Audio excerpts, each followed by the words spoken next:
What's up, vinyl community? It's your boy Chris coming at you live as always from the Man Cave. Happy belated 4th of July to so many of you guys. For all of you guys who had the 4th of July off, I hope you were lucky like me and also had today off. I know a lot of people had yesterday off and then had to enjoy their day with their families or whatever, doing whatever, and then go back to work today. I was fortunate enough to not have to be one of those. And to all of y'all who laid out today because the man sucks, cheers. Watch this video, enjoy yourself. Let's have a beer together. I had a little time. I figured I'd shoot a video. No, it's been a while. So the day before yesterday, which was the 4th of July, of course, I spent it with my family at the lake. Lots of good times, like always. My boy Josh and I got off work early. We knocked off at lunch. Went to a new restaurant in town called Elk Tavern. It was great, great lunch. And a couple of beers, listened to a couple records, went to a local shop that's inside of a thrift shop kind of deal. And but they usually have really good stuff, and yesterday was no exception. Found some really good stuff there. Josh came away with the find of the day. I'll tell you about it in a minute. He just got to it before I did. It happens sometimes. But hey, what better time to get you guys up to date on what's been going on here lately. So they always have cassette tapes there for $2, and they don't have a vast selection, but they have something, and so I always look through it. I mean, if I can find a tape with a couple of songs on it that I like for $2, I've still got a cassette deck. I mean, why not? So I found Dwight Yoakam, There Was a Way. I know this is a vinyl channel, but fuck it. It's got one of my favorite Dwight songs on it, You're the One. And a couple of others that I really enjoy, so $2. Why not? You got it, ball out. I found a couple of other ones. Every album that I'm about to show you guys, I have owned before. But as you guys who have been following my channel for long enough know, I traded and sold a substantial part of my old collection to afford a lot of the jazz, grails, and expensive stuff that I've accumulated. And now that I've gotten so many of those and the jazz records that I'm after here lately are cheaper, I'm trying to rebuild the old collection. So one thing that sucks about that is these records are more expensive than they used to be. Like, even like yesterday, like a few of these were like, man, I remember grabbing my first copy of that for $8, and now they're $20. It is what it is, but still a lot cheaper than a lot of the jazz grails that I go after. So hey, one of the first ones that I grabbed it for my daughter. She doesn't know it yet, but it's The Best of Nat King Cole. So my daughter loves L-O-V-E. She loves that song, and it's a great song. So, you know, L is for the way you look at me. I hope I don't have to, don't make me sing the whole deal. I can't sing like Nat King Cole, but it's been in a couple of movies that she really likes, and she knows every word to the song. So as soon as I found an album with the song on it, it's a no-brainer. Had to buy it for her. So she doesn't know she's getting it yet, but she is. Again, cheers to you guys working today, and cheers to you guys who called out. Oh man, thank God I didn't have to make that decision. All right, so one of my favorite country albums of all time is Merle Haggard's Okie from Muskogee. But when I traded it a few years back, I knew I'd be able to find another one, so I didn't worry about it. And I've come across a few in recent years, but they've been beat to shit. Not this one. This one's a really, really sweet copy. No writing, none of that on it. So very happy to have it. So I replace, you know, a hole in my collection, if you will, in my country collection. So very happy about that, you know.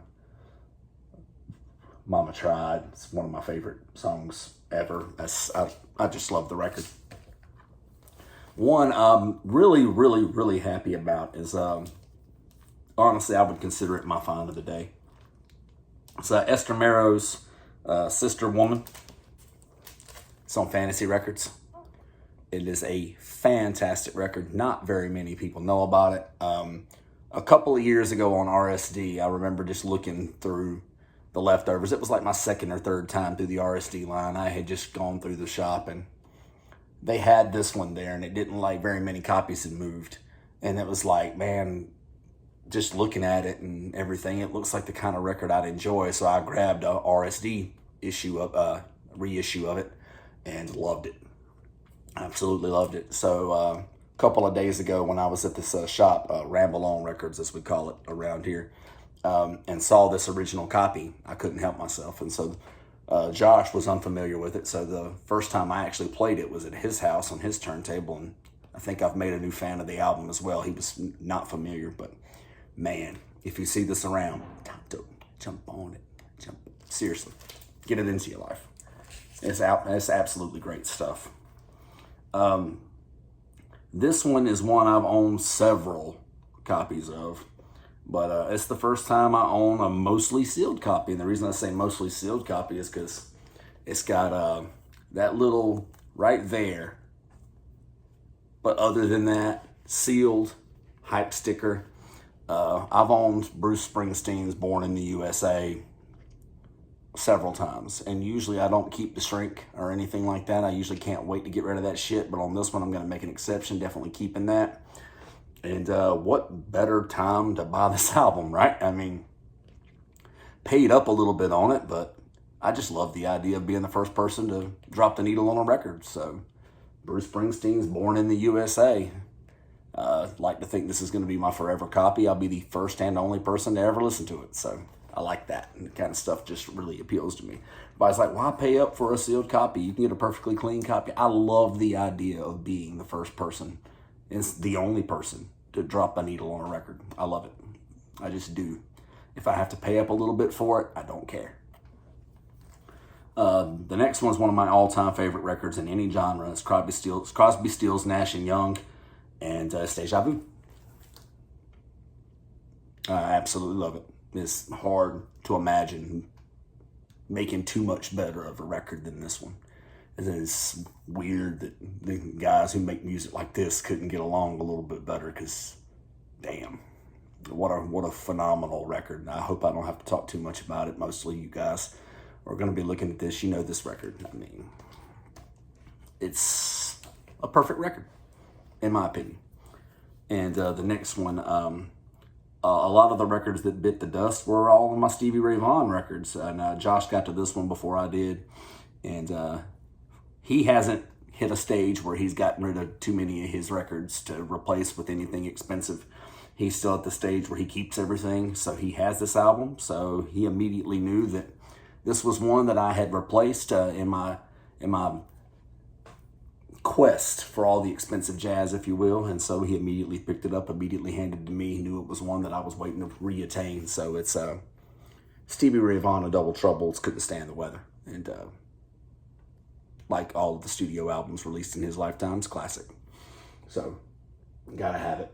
And hey, couldn't be happier to have it in my collection. Josh walked away with the find of the day because simply he got to it before I did. I was playing it more nonchalant. I was, kind of just thumbing through, bouncing around. I wasn't doing it my normal way at all, because this section or whatever doesn't go to my normal way of thinking. Because my normal way of thinking is when I go into a shop, as I look at the Holy Moly wall. Okay, this shop doesn't really have that. And then I go to the counter under the glass case, if you will. Well, this doesn't really have that either. I mean, it's basically an expanded booth inside of a thrift shop. So immediately, that's two ways that my regular style is handicapped. And so what do? I go through the new arrivals, I go through the jazz, and then I start thumbing through the rock or whatever. Well, Josh had already been past that, and he come all the way to the end of the shelves, and he found a Norma Tanega's Cat Named Dog. And that's the original press. And that's a major one. If you guys aren't familiar with it, look it up. Norma Tanega, Cat Named Dog. You just don't see it. You just don't see it ever. So I can't lie to my best friend, and I just told him dead ass. I said, you put that back, I'm buying it. I said, so think about it long and hard before you set it down. when he heard me say that, he went ahead with the purchase. So we listened to it the day before yesterday at his house, had a couple of beers, and it sounds phenomenal. And so now all it does is really make me want it that much more. So it sounded perfect. It's a great copy. So anyway, to all of you guys who were lucky enough to have today, the day after the 4th of July, off, cheers. To all of you who partied a little too hard last night and decided to call out on the man today, I ain't mad at you.